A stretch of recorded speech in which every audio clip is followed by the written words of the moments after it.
Реліф – контроль над симптомами геморою. Британський екс-міністр застеріг, що поразка України коштуватиме Заходу трильйони доларів. Колишній міністр Збройних сил Великої Британії Джеймс Гіппі попередив, що програш України у протистоянні російському агресору буде коштувати Заходу трильйони доларів у новій холодній війні.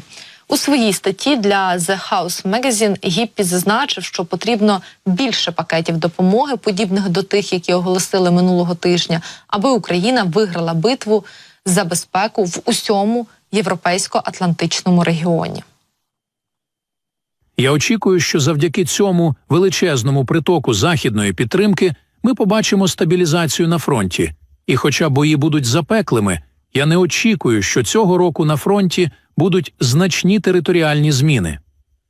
Патова ситуація, або, не дай Боже, поразка України обіцяє нову холодну війну, яка триватиме десятиліттями і коштуватиме на трильйони доларів більше.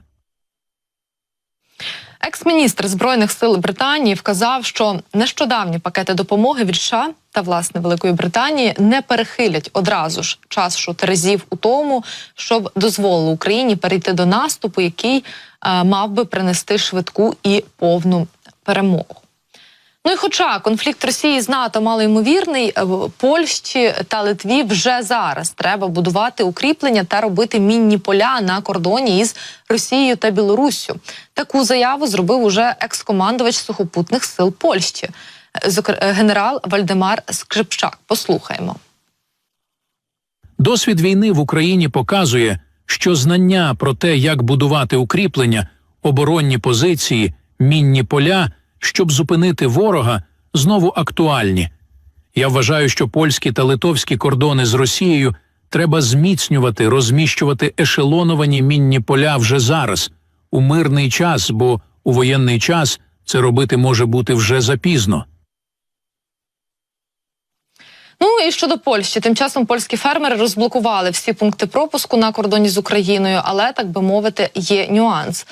Польські фермери розблокували контрольно-пропускний пункт Рава-Руська на кордоні із нашою державою для проїзду вантажівок. Втім, заборона на в'їзд транспорту, який переміщує зернові культури, буде зберігатися і надалі. Як зазначають у Держприкордонслужбі, польські фермери припинили блокування руху вантажних транспортних засобів перед пунктом пропуску Гребенне-Рава-Руська. Оформлення та пропуск через кордон у двох напрямках здійснюється зараз у звичайному режимі. Водночас зазначають, що на в'їзд до Польщі не пропускатимуть вантажівки, які переміщують зернові культури. Даний вид вантажу може слідувати по території Польщі виключно в режимі транзиту. Фактично, це єдиний напрямок, який залишався заблокованим станом на сьогоднішній ранок. І з його розблокуванням тепер маємо, так би мовити, розблоковані всі напрямки на кордоні із сусідньою Польщею. Як зазначив речник Держприкордонслужби, станом на 10 ранку спостерігається більш інтенсивний рух вантажівок через Раву-Руську в обидва боки. Я нагадаю, що з кінця минулого року фермери у Польщі блокують рух вантажівок на кордоні з Україною. На початку цього року ситуацію вдалося тимчасово стабілізувати, але у лютому протести та блокада відновилися. Ну і напередодні повідомляли, що польські фермери планували відновлення пропуску вантажівок на одному із заблокованих КПП на кордоні з Україною. Йшлося якраз про пункт пропуску Рава-Руська-Гребенне. Ну а 20 квітня, я нагадаю, що польські фермери розблокували два контрольно-пропускні пункти Шегині-Медики та Краківець-Корчова на кордоні із Україною. Тож в цьому ключі маємо зараз позитивні повідомлення.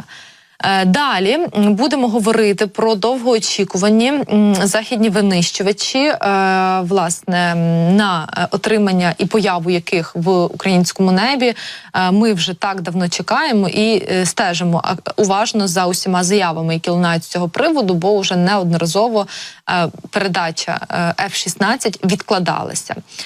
Так от, як тепер заявляють у наших повітряних силах, зараз іде інтенсивна підготовка до отримання F-16. Західні винищувачі будуть ховати у підземних сховищах після того, як Україна отримає їх.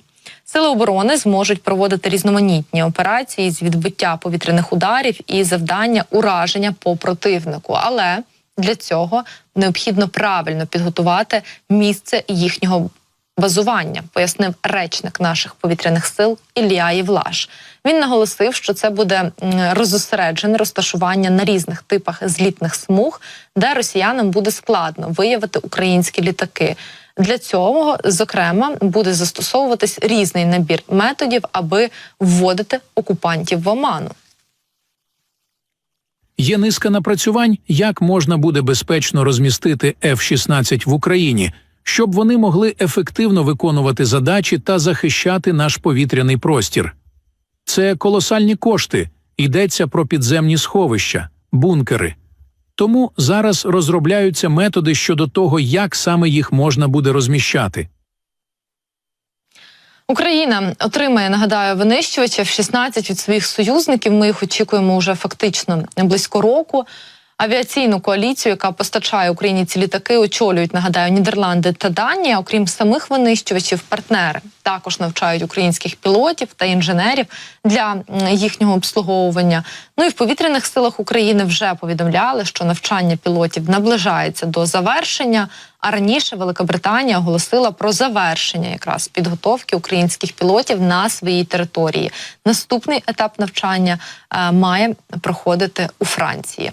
Ну і очікується, що перші винищувачі F-16 прибудуть в Україну вже цього літа, але точні терміни постачання наразі невідомі.